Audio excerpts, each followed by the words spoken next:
Assalamualaikum warahmatullahi wabarakatuh. Bismillahirrahmanirrahim. Alhamdulillahi rabbil alamin. Wassalatu wassalamu ala asyrafil anbiya'i wal mursalin nabiyyina Muhammadin wa ala alihi wa sahbihi ajma'in.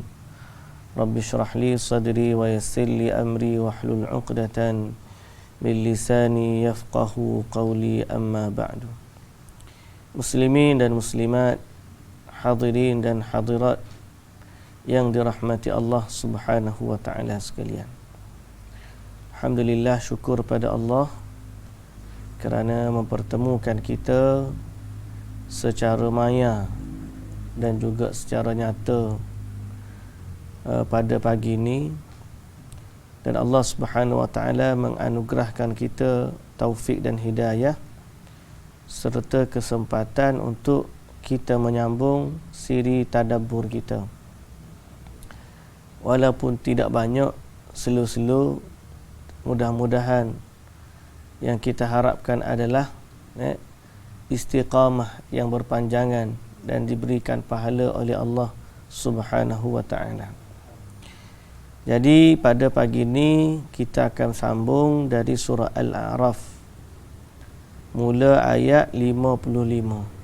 Mula ayat 55. Baik, kita baca A'udzu billahi minasy syaithanir rajim.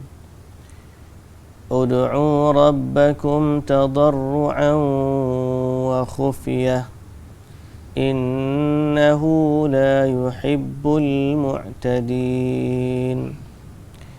ولا تفسدوا في الأرض بعد إصلاحها وادعوه خوفا وطمعا إن رحمة الله قريب من المحسنين وهو الذي يرسل الرياح بشرا بين يدي رحمته حتى إذا أقلت سحابا ثقالا سقناه لبلد ميت فأنزلنا به الماء فأخرجنا به من كل الثمرات كذلك نخرج الموتى لعلكم تذكرون والبلد الطيب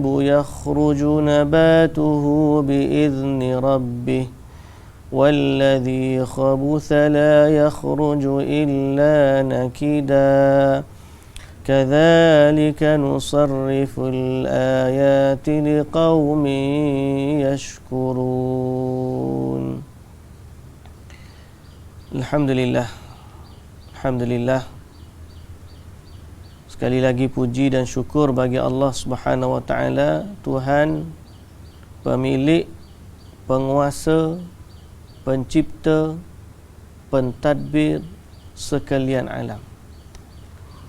Selawat dan salam atas Nabi kita Muhammad sallallahu alaihi wasallam dan ahli keluarga baginda, para sahabatnya dan pengikutnya sehinggalah hari kiamat. Alhamdulillah. Banyak sebab kita kena syukur kepada Allah,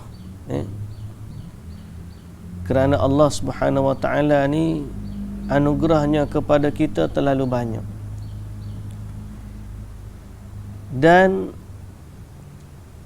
tidak layak selain dari Allah untuk dipuji,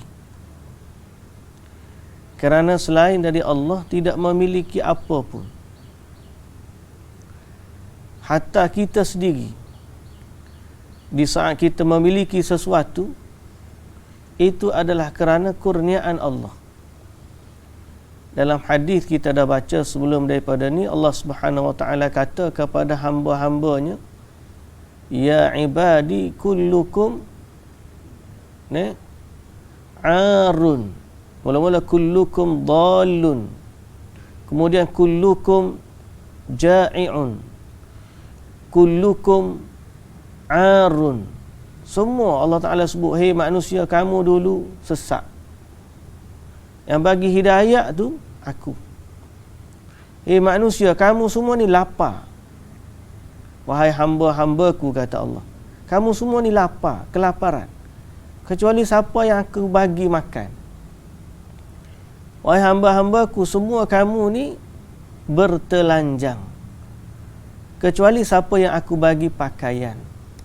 Maknanya semua nikmat dalam hidup kita ni dari Allah. Tidak layak untuk dipuji melainkan Allah Azza wa Jalla, Tuhan pemilik sekalian alam.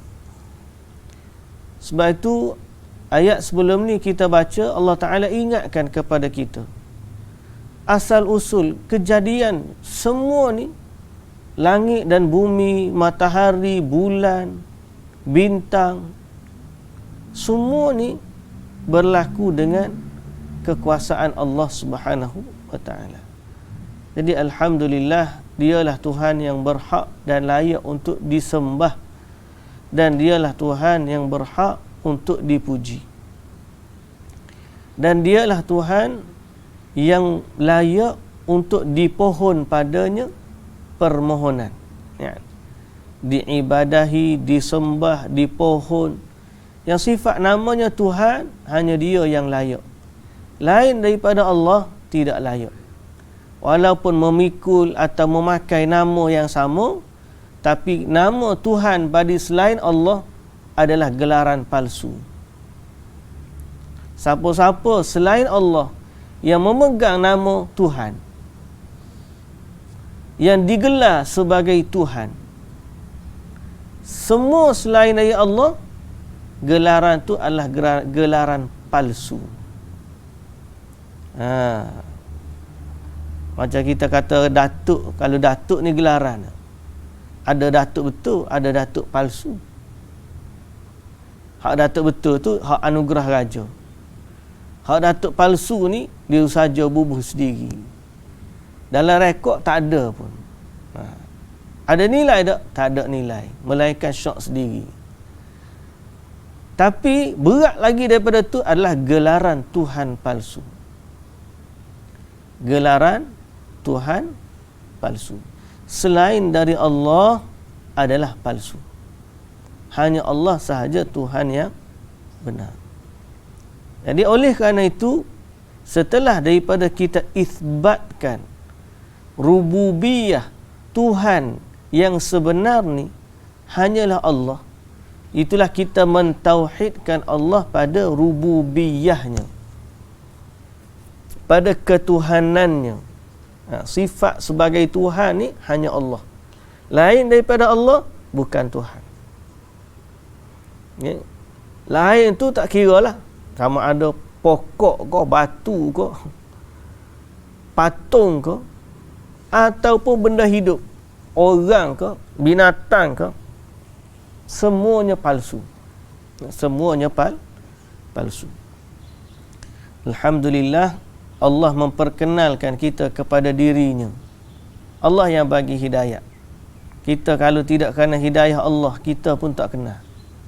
Ni, muju alhamdulillah, Allah bagi kepada kita hidayah. Cumanya Allah ni dia akan uji manusia. Kerana dunia ni, tempat tinggal ni ada 3. Ad-dur, tempat tinggal ni ada 3. Pertama, tempat tinggal untuk orang baik-baik saja. Di situ Allah Ta'ala akan bagi rahmatnya seluas-luas. Yang kedua, tempat tinggal untuk orang jahat saja. Dan di situ Allah akan azab seazab-azabnya. Dan tempat tinggal yang ketiga adalah tempat tinggal yang bercampur antara yang baik dengan yang jahat. 2 yang pertama adalah abadi.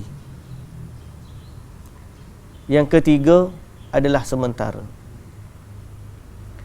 Tempat yang bercampur orang baik dan orang jahat ni adalah dunia kita.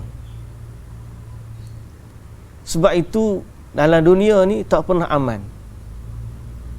Ada saja musibah malapetaka. Sebab apa? Sebab walaupun kita kata buat baik, tapi sebab sifat dunia ni bercampur antara baik dengan yang buruk, maka dia tak pernah aman. Jangan kita mimpikan dunia ni seaman syurga. Mustahil. Pasal apa? Dunia ni adalah tempat tinggal yang bercampur antara yang baik dengan yang buruk. Cumanya dia bersifat sementara. Kemudian manusia ni akan berpindah ke alam abadi. Di situ tidak ada lagi sifat tempat tinggal dunia. Di situ betul-betul Allah Ta'ala akan ambil duduk dekat dengan dia hanya orang-orang yang baik. Allah Ta'ala suka benda yang baik je. Jadi dia akan bercakap dengan yang baik. Dia akan terima perkataan yang baik. Dia akan berikan kebaikan. Dan tidak ada dalam syurga nanti sesuatu pun yang buruk. Tak ada. Semua baik. Daripada perkataan sampailah kemewahan, sampailah pada diri penghuni syurga. Tak ada satu pun keburukan. Perkataan tak dengar perkataan yang buruk. Makanan tak ada makanan yang buruk. Minuman tak ada minuman yang buruk. Hatta pada penghuni syurga tak ada najis, satu pun najis tak ada. Pasal apa? Makan pun tak jadi najis. Kerana Allah Subhanahu Wa Taala tidak suka, atau Allah Taala waktu berada dalam tempat tinggal yang syurga ni, dia hanya redha kepada mereka kebaikan saja. Tak ada selain keburukan, tak ada. Semuanya baik. Penghuninya, nikmatnya, makanannya, minumannya, tempat tinggalnya, udaranya, perhiasannya, semua benda baik berlaku. Kerana Allah, sebab tu dia tidak menerima dari hamba-Nya melainkan yang baik. Sebab Allah suka kepada kebaikan. Sebaliknya, tempat tinggal yang kedua, bila orang yang tu dia tak ada kebaikan, dia tak nak kebaikan, maka Allah Ta'ala azab mereka dan tidak ada satu pun kebaikan yang ada di dalamnya. Azabnya, teriakannya, penghuninya, makanannya, minumannya, pakaiannya, tak ada satu pun pun baik. Malah Allah Ta'ala haramkan setitis pun kebaikan dari nikmat syurga, haram untuk berada di dalam neraka. Malah lebih berat daripada tu. Lebih beratlah maknanya lebih dahsyatnya, bukan detailnya Allah Ta'ala. Sehingga apabila seseorang hamba yang berbuat dosa, bila dia ni bercampur kebaikan dengan keburukan, dia akan dibersihkan dulu sebelum dipindahkan masuk ke dalam syurga. Sehingga tidak ada lagi keburukan pada diri hamba tersebut, barulah dia dipindahkan kepada syurga. Kita mohon kepada Allah keampunan. Kita mohon kepada Allah suci daripada noda dan dosa. Kita ni pasti ada. Cuma yang menyucikan kita Allah. Jadi kita ni atas dunia ni kena ingat, kita duduk di satu tempat yang lah ni campur orang baik dengan orang jahat. Jadi kalau berlaku kejahatan, senyum je lah. Jangan kita je buat jahat. Tapi kalau berlaku kejahatan, sedarlah dunia ni tempat tinggal bercampurlah yang baik dengan yang buruk. Yang penting kita jangan jadi buruk. Tapi ujian tu ada semua lah. Senantiasa nak jadi baik ni tidak semudah yang dilafazkan.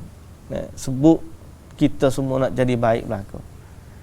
Tapi siapa yang benar-benar ikhlas kepada Allah, Allah Ta'ala kata liyabluwakum ayyukum ahsanu amala. Dia buat kita ni nak uji kita siapa yang paling baik. Okey. Maka tidak ada amalan yang paling baik di dunia lain daripada kita mengabdikan diri kepada pencipta kita. Itu kerja yang utama, paling utama.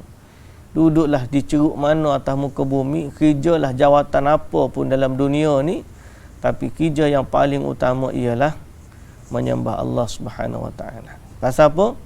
Kerja menyembah Allah ni lah yang akan menentukan kedudukan kita di dua lagi tempat tinggal. Kerja hak tu lah paling utama sekali. Dua lagi tempat tinggal tu akan bergantung kepada kerja kita pada hari ini. Sebab itu Allah Subhanahu Wa Taala kata, ud'u rabbakum tadarruan wa khufyah. Apa maksud dia? Berdoalah kepada Tuhanmu dengan merendahkan diri dan dengan suara perlahan-lahan. Sesungguhnya Allah tidak suka kepada orang-orang yang melampaui batas. Okey.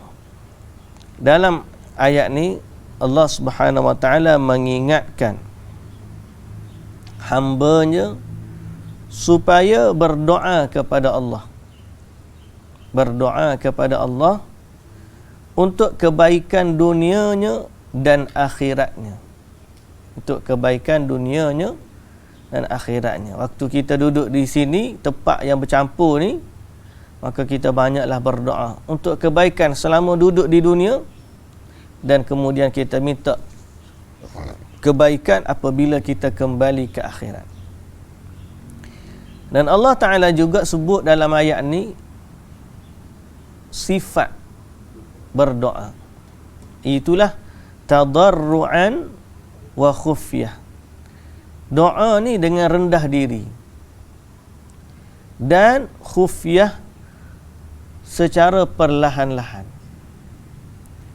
Dan ini layak sebenarnya pada sifat meminta-minta. Tak ada orang minta dengan suara sombong. Tak layak permintaan dengan suara yang keras. Hei kamu, bagi sedekah kat aku RM10. Kalau orang cakap gitu, aku pun tengok dia ni tak betul mana ni. Tak? Anak pun kalau nak minta dengan ayah, oh dia punya baik tu lain macam. Dia mari duk belik kaki, bahasa kita lah, duk belik kaki. Nak pecek tangan lah, pecek kaki lah. Lah kali dia kata, ayah, hari ni kita makan KFC boleh. Dia cara dia minta tu. Sifat minta tu memang lagu tu. Lalu dengan Allah Azza wa Jalla begitulah juga. Allah Ta'ala kata ud'u rabbakum tadarruan wa khufyah. Allah suruh kita ni minta dengan Allah dengan sifat tadarru'. Itu merendah diri. Kerana itulah bila kita tengok rahsia doa, duduk pada sifat merendah diri kepada Allah. Gila kalau kita tengok mana-mana doa, dia ada sifat merendah diri.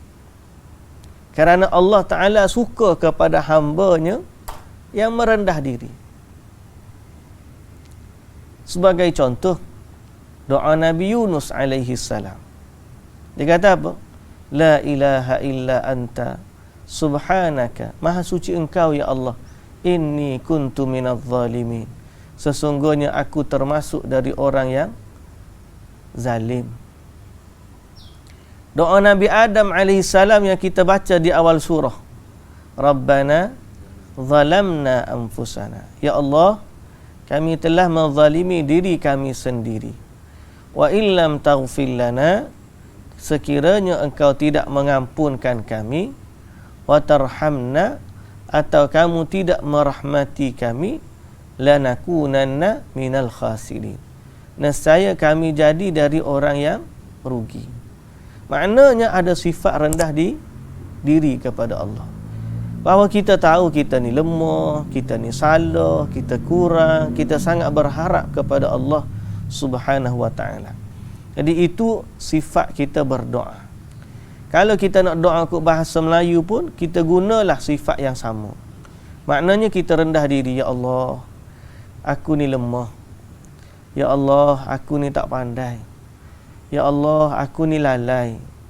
Banyak dah perintah-perintah Engkau yang Engkau perintahkan kami, tapi aku lalai daripada melaksanakannya. Aku tidak sempurna pada melaksanakannya. Jadi kami lemah, ya Allah. Aku lemah, ya Allah. Ampunkanlah kami. Kami berdosa, ampunkanlah kami. Maknanya kita minta dengan sifat kerendahan diri kepada Allah. Itu tata cara kita berdoa. Malah kita juga kata kepada Allah, Engkau lebih tahu apa yang baik untuk aku. Berarti kita lemah dari sudut ilmu, kita lemah daripada sudut hidayahnya, kita lemah dari sudut kemampuannya. Kita kata, ya hayyu ya qayyum bi rahmatika astaghith. Wahai Tuhan yang maha hidup dan maha berdiri dengan sendirinya, aslih li sya'ni kullahu, ataupun kami sangat bermohon kepada rahmat-Mu, aslih li sya'ni kullahu, tolonglah perelokkanlah urusanku semuanya, wala takilni ila nafsi tarfata ain, jangan Engkau serahkan diriku kepadaku walaupun sekelip mata. Jadi sifat rendah diri, tunduk. Kadang-kadang ada hamba ni, sifat dia, batu kalau kita sebut siapa dah sebut, lupa saya, Ibn Qayyim ataupun siapa. Adanya hamba, ada hamba ni Allah Ta'ala takdirkan dia banyak buat dosa, sehingga kadang-kadang dosa pada dia memberi manfaat lebih daripada amal. Kerana bila dia buat dosa, dia rasa dia malu kepada Allah, dia tunduk kepada Allah, dia rendah diri kepada Allah. Berbanding ada orang bila dia buat amal, dia jadi sombong dengan Allah. Ada juga gitu. Tapi jangan pula kita kata kalau macam tu baik kita buat dosa lah. Baik tu kita tak pernah kata macam tu. Cuma jangan pula kita kata hari ni aku nak buat dosa untuk sampai kepada tahap rendah diri. Jangan lagu tu. Jangan kita sengaja buat dosa. Sebaliknya, kalau tiba-tiba Allah Ta'ala, kita nak buat benda baik tapi kita struggle sehingga akhirnya yang berlaku dosa. Hidayah tu lagu tu. Tapi fikir positif, boleh jadi Allah Ta'ala nak suruh kita tidak sombong dengan Allah dan tidak sombong dengan makhluknya. Ada orang bila dia ni buat amal banyak, dia jadi sombong.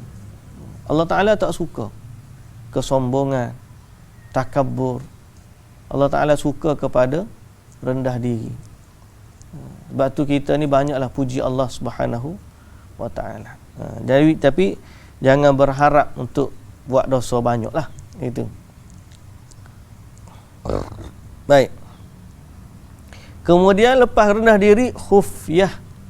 Khufyah ni maknanya perlahan-lahan. Khufyah ni perlahan-lahan. Dan ini sebagaimana sabda Nabi sallallahu alaihi wasallam, di mana dalam Sahih Al-Bukhari dan Muslim,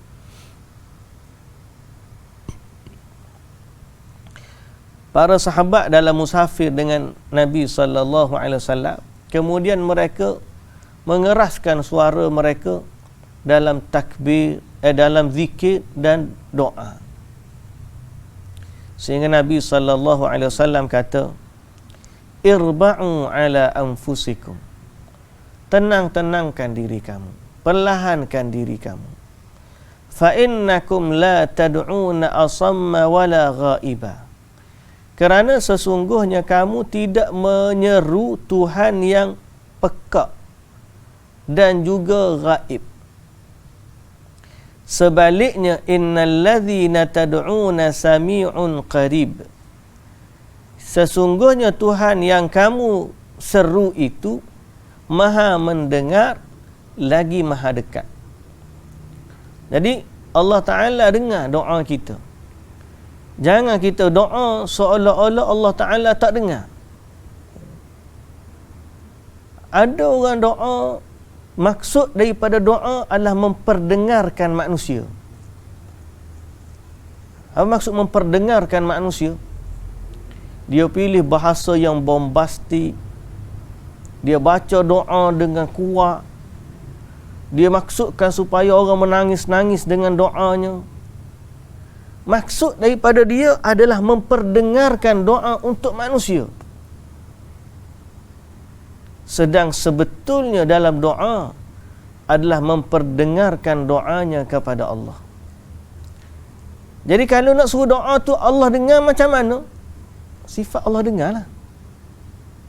Allah Ta'ala tak perlu kepada suara yang keras. Pasal apa? Dia sebut lagu ni. Ud'u rabbakum tadarru'an wa khufyah. Makin kita perlahan dengan doa kita, makin Allah Ta'ala suka. Okay? Kita doa dalam keadaan bersendirian, orang tak dengar doa kita. Dan doa dalam berjamaah ni jarang-jarang, kadang-kadangnya Nabi SAW ajar. Banyak doa ni lah asal dia. Melainkan doa dalam khutbah, doa istisqa waktu salat istisqa, doa-doa yang kuat, kerana dia bersifat manusia ni beramai-ramai mohon kepada Allah Subhanahu wa taala. Adapun secara umumnya inilah sifat doa. Ud'u rabbakum tadarru'an wa khufyah. Sehingga Nabi kata, perlahankan dirimu. Sesungguhnya yang kamu seru tu bukanlah Tuhan yang pekak lagi jauh, sebaliknya Tuhan yang Maha mendengar lagi dekat. Hatta kita sebut dalam hati pun Allah Ta'ala tahu. Ya'lamu kha'inatal a'yuni wa ma tukhfis sudur. Wa ma tukhfis sudur. Innahu la yuhibbul mu'tadin. Sesungguhnya Allah tidak suka kepada yang melampaui batas. Ini kaedah yang ketiga dalam doa. Pertama, rendah diri. Yang kedua, perlahan ataupun rahsialah. Sehingga Allah Ta'ala ni dia suka, hatta kalau kita doa untuk orang, kita tak bagi tahu pun dia, Allah akan bagi kepada kita apa yang kita minta kepada dia dan juga kepada kita.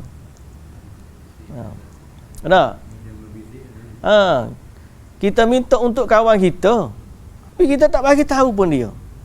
Kita bagi tahu kepada Allah, ya Allah, kawanku tu dia susah, tolonglah dia ya Allah. Kita tak bagi tahu kawan tu. Allah suka perbuatan tersebut. Kerana apa? Kerana kita tidak bermaksud kepada kawan kita, tapi kita betul-betul maksud kepada Allah Subhanahu wa taala. Maknanya orang ni dia tak harap pujian daripada kawan dia. Jadi khufiyah tu satu sifat yang Allah Ta'ala suka. Khufiyah dalam doa, rahsia dalam doa tu Allah Ta'ala suka. Untuk diri kita sendiri pun Allah Ta'ala suka. Doa kepada saudara an zahril ghaib, dia panggil zahril ghaib, yang kawan tu tak sedar pun kita doa kat dia, pun Allah Ta'ala suka.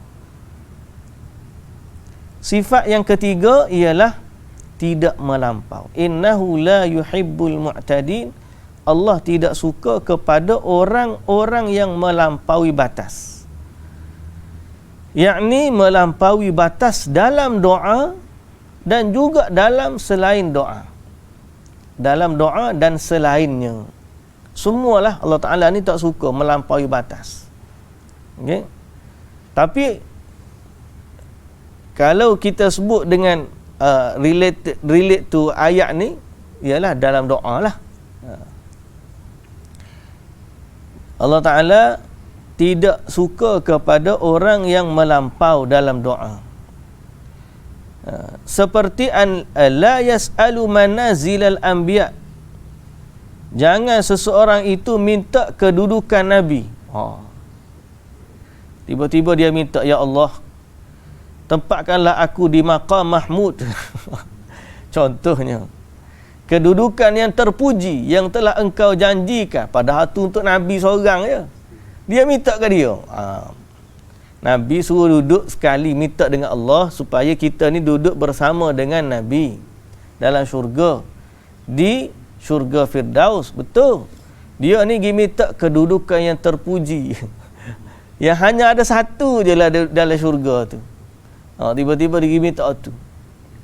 Ataupun dia melampau dalam doa sehingga dia sebut dalam doanya sesuatu seolah-olah dia tahu apa yang terbaik untuk dia.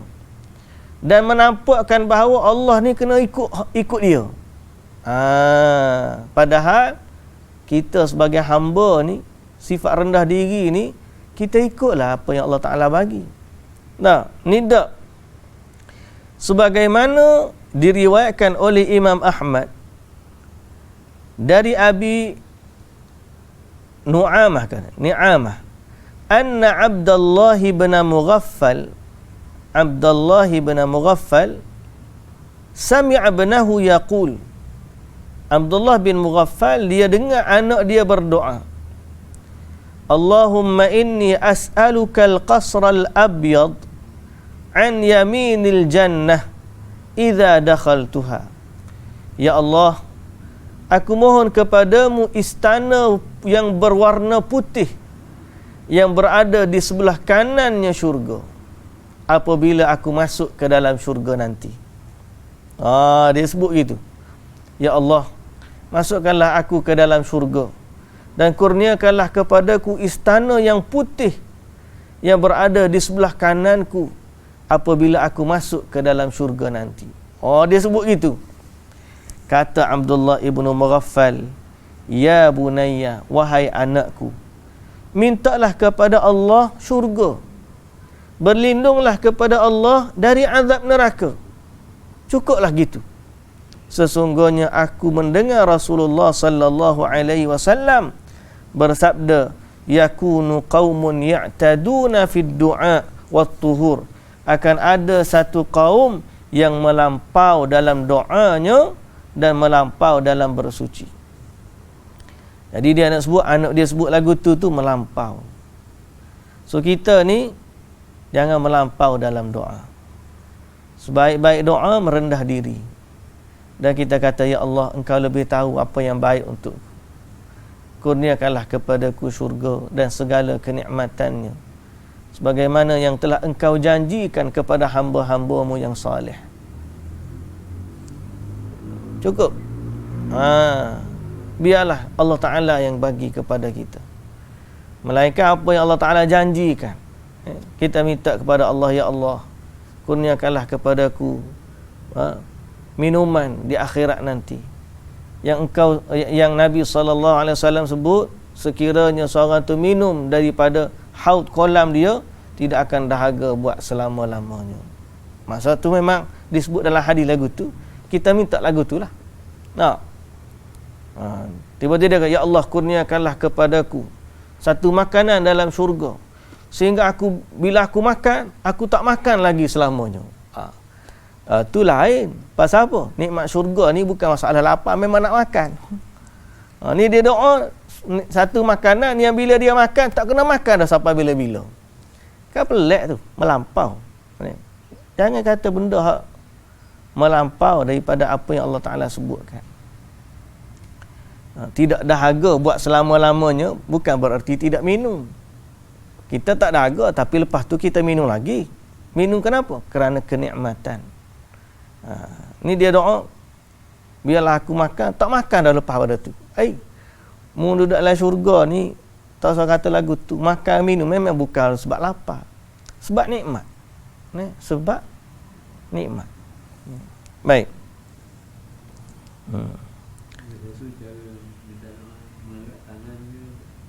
Angkat tangan tu memang asal bila doa memang disebutkan antara adab dalam berdoa tak ada tangan.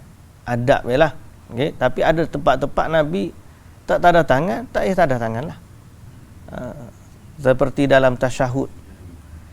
Innaka Hamidum Majid doa, kita tak perlu angkat tangan sebab dalam solat gitu. Seperti dalam khutbah, tok imam pun tak angkat tangan, cuma lah ni makmum banyak angkat tangan. Kita pun tak tahu mari kat mana. Baik, gapo dah sebut melampau dalam doa. Ada seorang perempuan. Dia tanya, Syekh, Syekh, boleh tak aku minta kepada Allah biar nanti dalam syurga suami aku tu tak ada bidadari, dia tu. Syekh gelak tu. Dia kata, boleh tak dia minta bahawa suami dia masuk syurga tak ada bidadari. Saya kata, dalam syurga pun nak cemburu juga. Tak, dia kata dalam syurga pun jealous juga. Jangan minta lagu tu.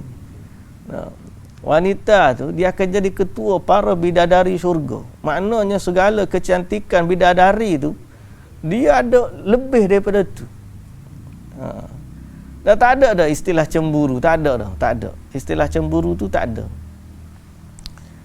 Jadi termasuk melampau dalam doa jugalah. Cemburunya dia. Siapa malu syurga pun tak nak bidadari. Nak dia je dalam syurga. Allahu Akbar. Ini realiti soalan betul ni. Bukan kata saya reka cerita tak. Ada dalam satu soal jawab dengan Syekh Muhammad Al-Arifi. Dia kata Syekh Al-Arifi, orang tanya dia soalan tu. Syekh, seorang perempuan tanya. Telefon. Boleh ke tak aku nanti dalam syurga aku tak nak bidadari. Biar aku dengan suami aku, gitulah lebih kurang. Saya kata gelak, saya kata. Dalam syurga mu nak jealous juga ni. Jadi itu termasuk dalam melampau lah. Kalau dia minta, ya Allah, masukkanlah aku ke dalam syurga, aku dan suamiku saja. Dan janganlah ada selain daripada kami berdua. Itu sifat melampau dalam doa. Allah Ta'ala nak bagi kepada dia nikmat yang lebih, jangan kita letak. Macam orang kata, kalau benda tu luas, jangan sempitkan. Sebab kita nak minta dengan syurga, kita nak limitkan dia, kita tak tahu banyak mana lagi Allah Ta'ala nak bagi. Dan kita tak tahu Allah tu sebenarnya dia sayang kat kita lebih daripada diri kita sendiri. Di saat kita minta dengan kemahuan kita, sebenarnya kemahuan kita masa tu terbatas. Sedang yang Allah nak bagi unlimited, luas daripada tu. So jangan minta limitkan dia. Ya Allah, kau lebih tahu. Kurniakanlah kebaikan kepadaku dunia dan akhirat. Kita kata gitu kepada Allah. Allah Ta'ala tak suka, innahu la yuhibbul mu'tadin. Allah Ta'ala tidak suka kepada yang melampaui batas. Baik. Ayat yang seterusnya, wala tufsidu fil ardi ba'da islahiha wad'uuhu khawfan wa tama'a. Dan janganlah kamu berbuat kerosakan di bumi sesudah Allah menyediakan segala yang membawa kebaikan padanya. Okey.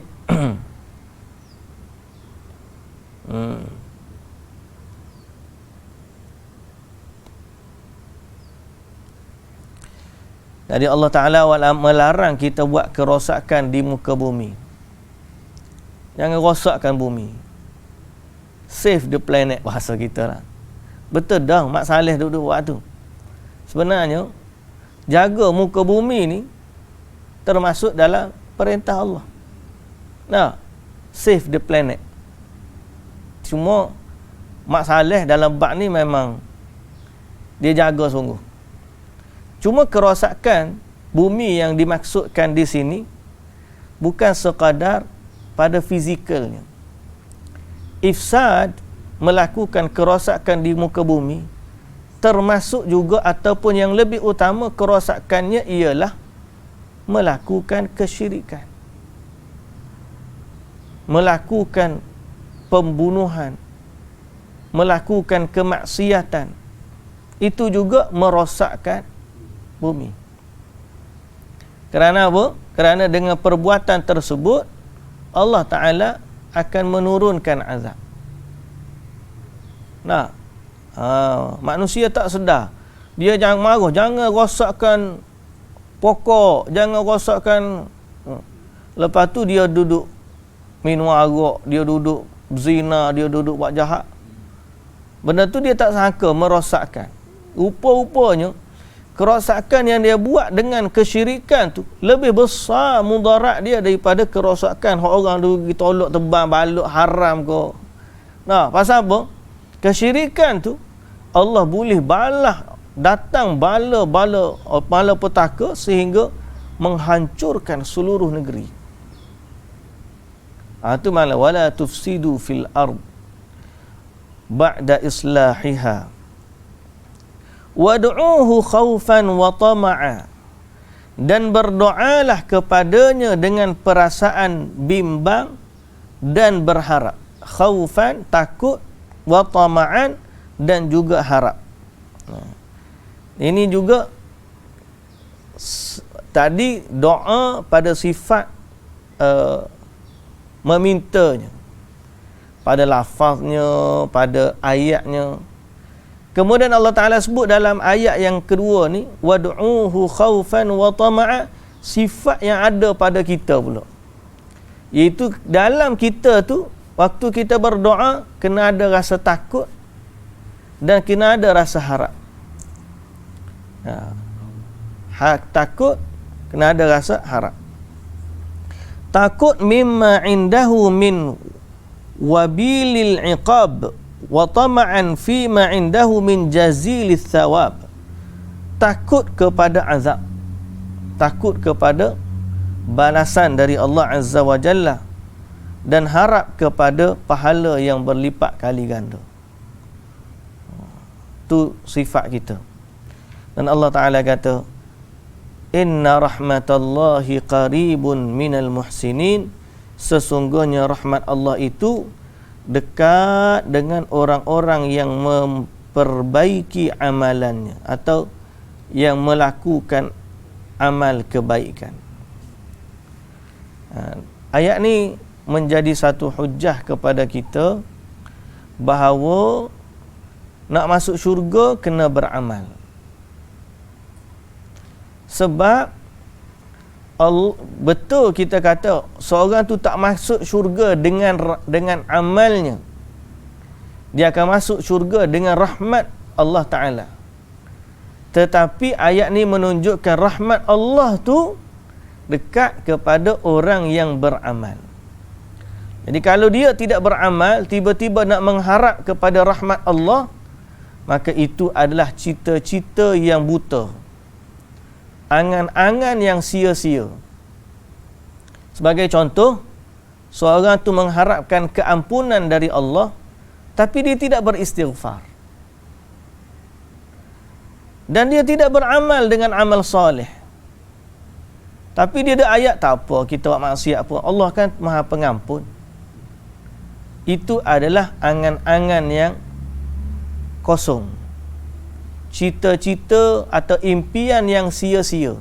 Sebab dia tak faham Allah ni memang maha luas kasih sayang dan rahmatnya. Tetapi rahmat dan kasih sayang yang Allah Ta'ala berikan, ada hamba-hamba yang dia pilih untuk dia bagi. Kalau tidak, takkanlah akan ada orang yang diazab dalam neraka. Sebab kita kena ingat Allah Azza wa Jalla ni maha luas rahmatnya, dalam masa yang sama maha keras azabnya. Rahmat dia luas, azab dia juga keras.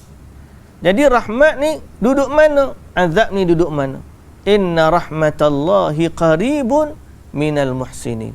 Rahmat Allah tu dekat dengan orang yang berbuat kebaikan. Jadi kalau seorang tu mengharap kepada rahmat Allah, berbuatlah kebaikan.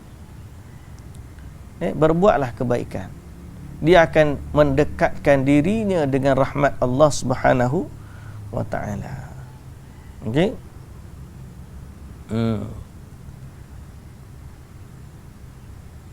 Kerana itu juga disebut perkataan qaribun di sini. Qaribun disandarkan kepada Allah. Kalau kira rahmat, rahmat ni muannas, bahasa Arab. Bahasa Arab ni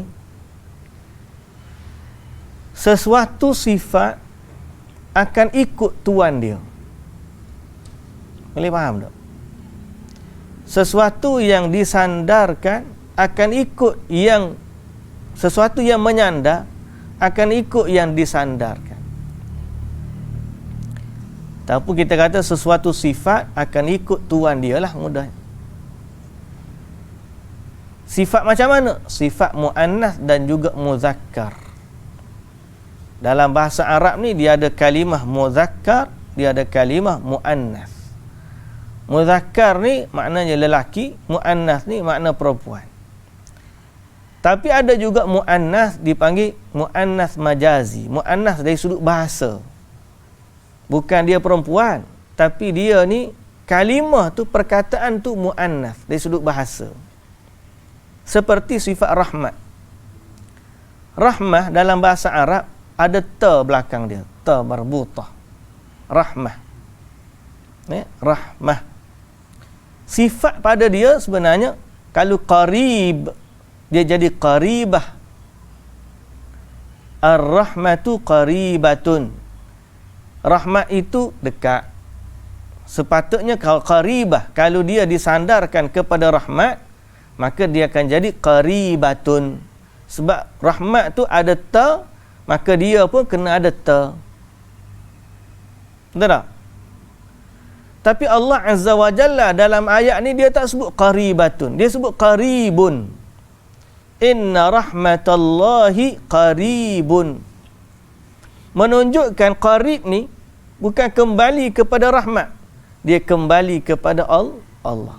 Siapa-siapa yang nak rahmat, dia kena dekat kepada Allah, gitu. Inna rahmatallahi qaribun minal muhsinin. Jadi siapa-siapa yang nak rahmat Allah, dia kena dekat dengan Allah. Boleh faham tak? Dari sudut bahasa tu kita nampak gitu dah. Kalau tidak, dia akan jadi, kalau siapa yang nak rahmat Allah, dia kena cari rahmat, dia kena dekat dengan rahmat. Dia tu dia akan jadi qaribatun. Tapi Allah Ta'ala tak sebut qaribatun, dia sebut qaribun. Ini juga menunjukkan, seseorang yang nak dapat rahmat yang tertentu, cukup dengan dia mendekatkan diri kepada Allah dengan sifat yang umum. Bagi contohlah kita kata, seorang yang nak keampunan, rahmat keampunan Allah dia nak, tapi dia dekat dengan Allah,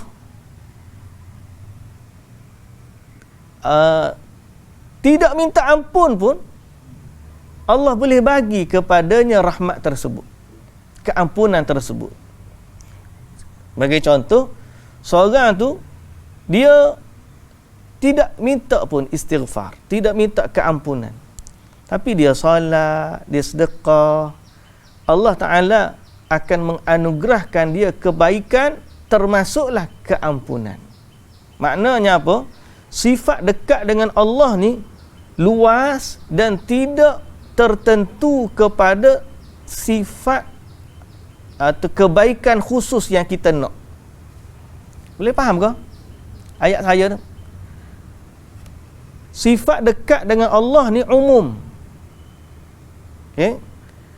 Tapi rahmat yang Allah Ta'ala akan bagi meliputi semua jenis yang khusus.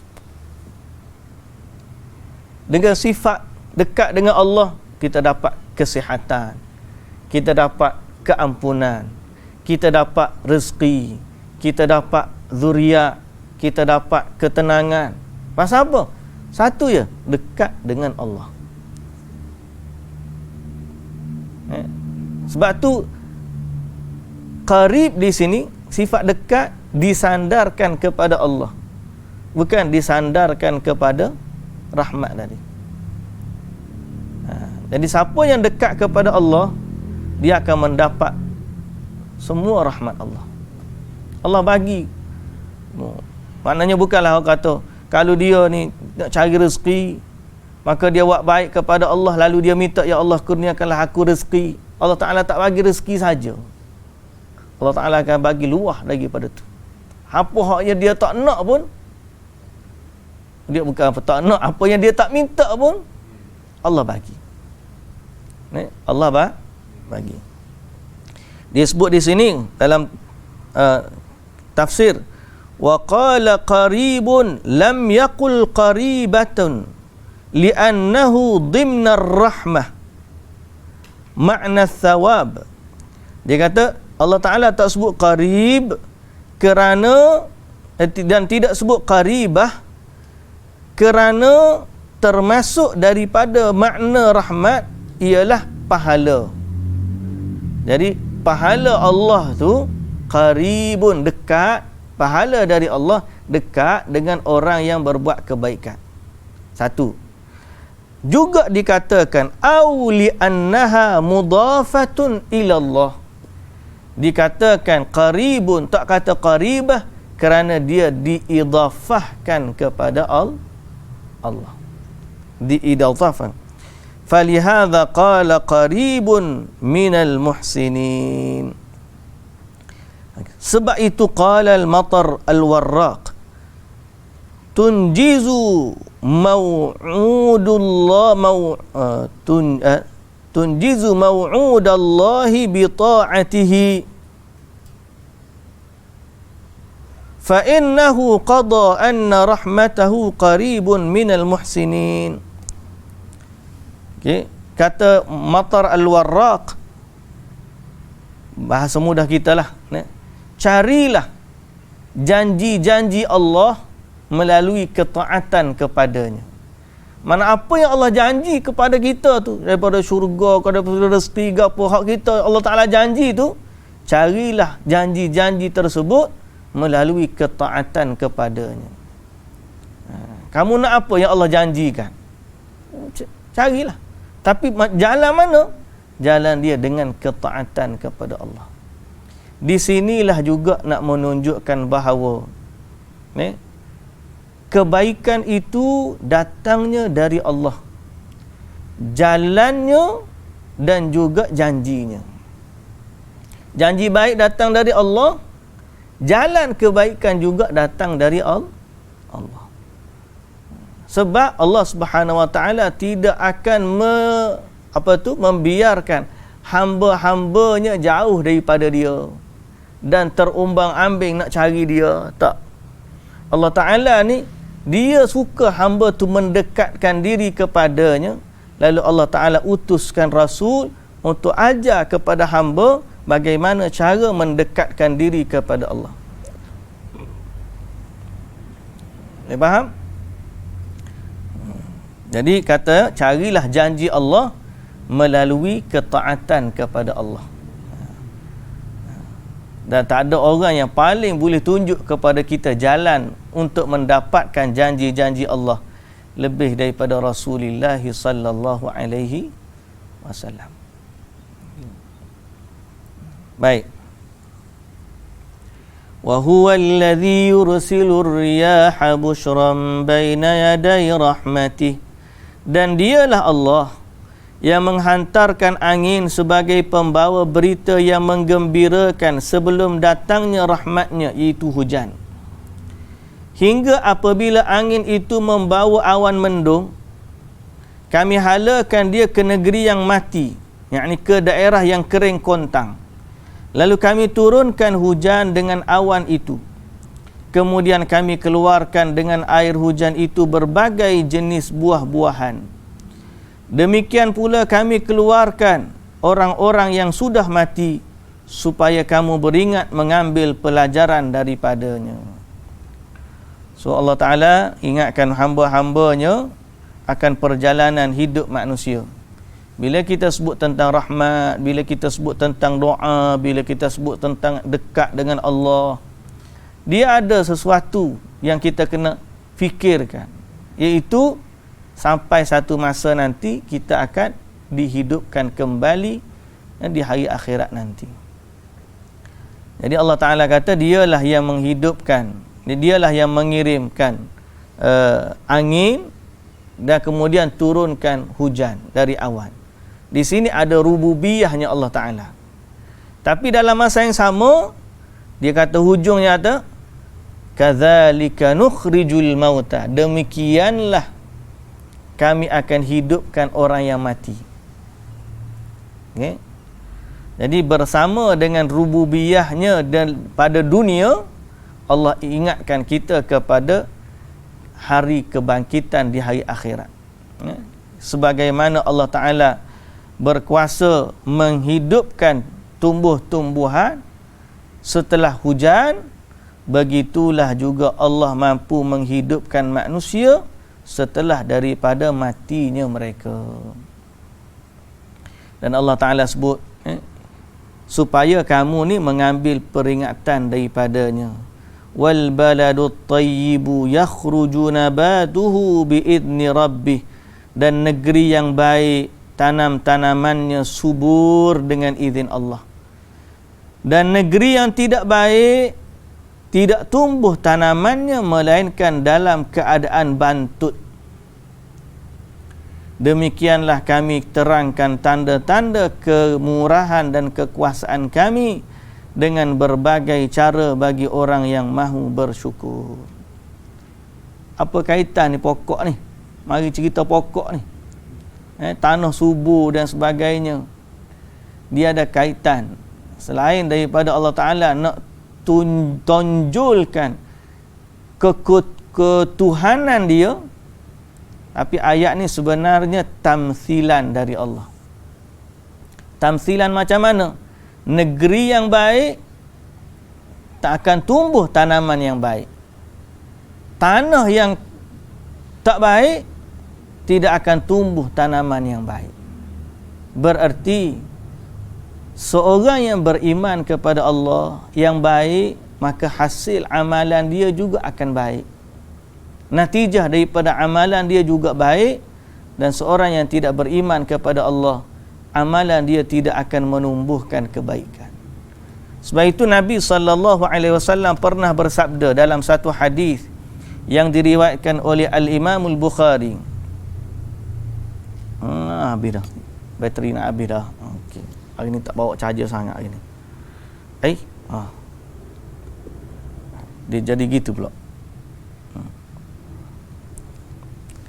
Baik. Sebagaimana riwayat Al-Imam Al-Bukhari, Nabi SAW kata, "Mathalu ma ba'athani Allahu bihi minal ilmi wal huda." Perumpamaan apa yang Allah Ta'ala utuskan aku dengan hidayah. Yang Allah Ta'ala, Nabi ni diutuskan bawa ilmu dan hidayah.